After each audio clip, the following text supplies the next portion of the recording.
Hi guys, তোমরা সবাই কেমন আছো? নিশ্চয়ই ভালো আছো। তো আমার নতুন ভিডিওতে তোমাদের অনেক অনেক শুভেচ্ছা।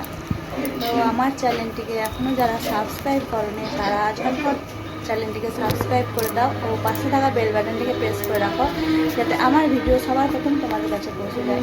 তো আজকে আমি কি রান্না করব দেখো। আজকে আমি রান্না করব হাঁসের মাংস। তো তোমরা দেখতে থাকো আমি কিভাবে রান্নাটা করি। তো তোমরা দেখো। দেখো এখানটায় আমি মাংসটা ভালোভাবে কেটে ধুয়ে রেখেছি, এটাই রান্না হবে আজকে। দেখো এখানে পেঁয়াজটা আমি ভাজতে দিয়েছি। এখানে আছে পেঁয়াজ, লঙ্কা, টমেটো, তেজপাতা। আমি মশলাটা ভালোভাবে বানিয়ে নিয়েছি। এর মধ্যে দিয়েছি আদা রসুন বাটা, লঙ্কা গুঁড়ো, জিরে গুঁড়ো, ধনে গুঁড়ো, একটুখানি হলুদ গুঁড়ো দিয়েছি।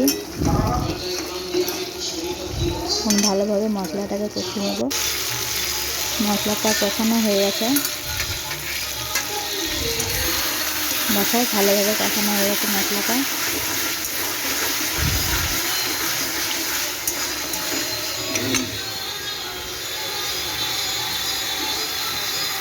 এর মধ্যে আমি মাংসটা দিয়ে দিচ্ছি।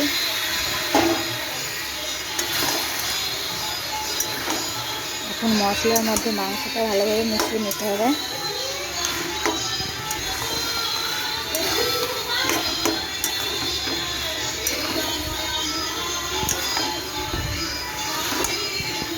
কী বলো তো, হাঁসের মাংসটা একটু ভালোভাবে কষিয়ে ভালোভাবে না রান্না করলে না অতটা ভালো লাগে না। সেই জন্য একটু ভালোভাবে কষিয়ে ভালোভাবে রান্নাটা করতে হবে।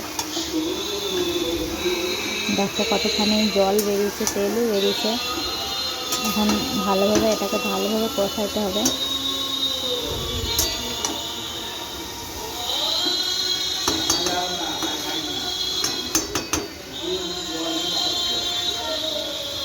আজকে হাঁসের মাংসটা হচ্ছে এই কারণ আজকে এসেছে আমার ভাই ও ভাইয়ের বউ। তাই ভাই বলছে আমার হাঁসের মাংস খেতে ইচ্ছে করছে, তো সেই জন্যই আজকে হাঁসের মাংসটা নিয়ে আসা।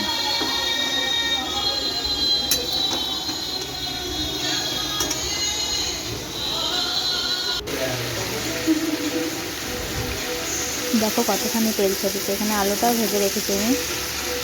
মাংসটার মধ্যে দিয়ে দেবো আলুটা।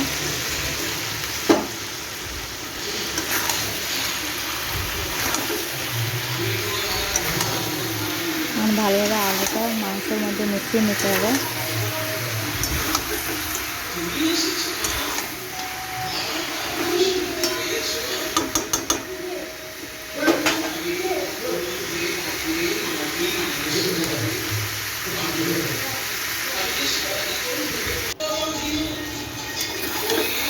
দেখো কতখানি তেল ছেড়েছে মাংসটা।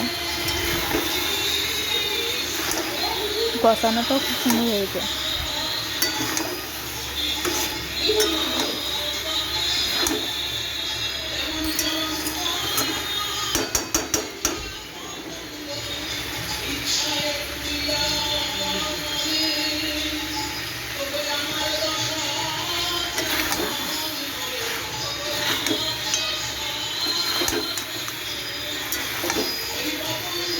এখন মাংসটা ভালোভাবে কষানো হয়ে গেছে। দেখো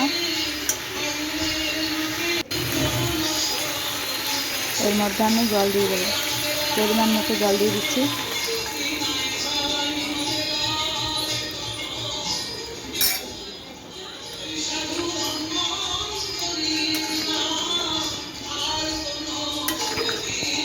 তোমরা যদি মনে করো মাংসটা কষা কষা রান্না করবে তো সেই মতো জল দেবে। আমি একটু ঝোল ঝোল বানাবো, সেই জন্য আমি একটু বেশি জল দিয়েছি মাংসটার মধ্যে।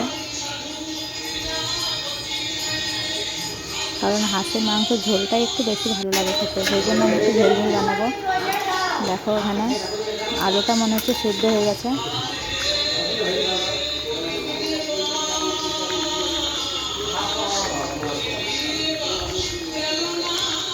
সিদ্ধ হয়ে গেছে আলুটা।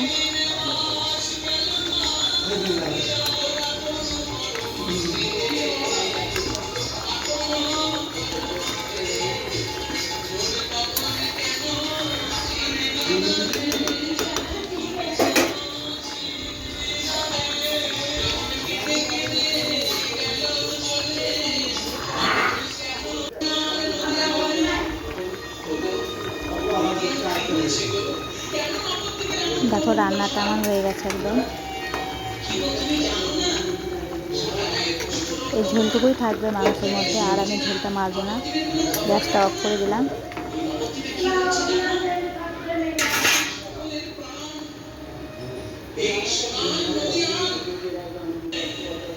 এর মধ্যে একটুখানি গরম মশলা ছড়িয়ে দেবো।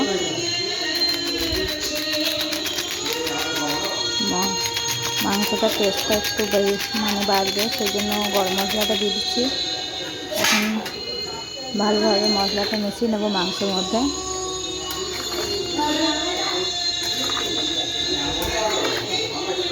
দেখো মাংসটার কালারটা কত সুন্দর হয়েছে।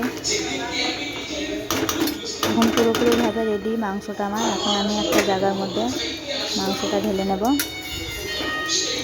একদম রেডি।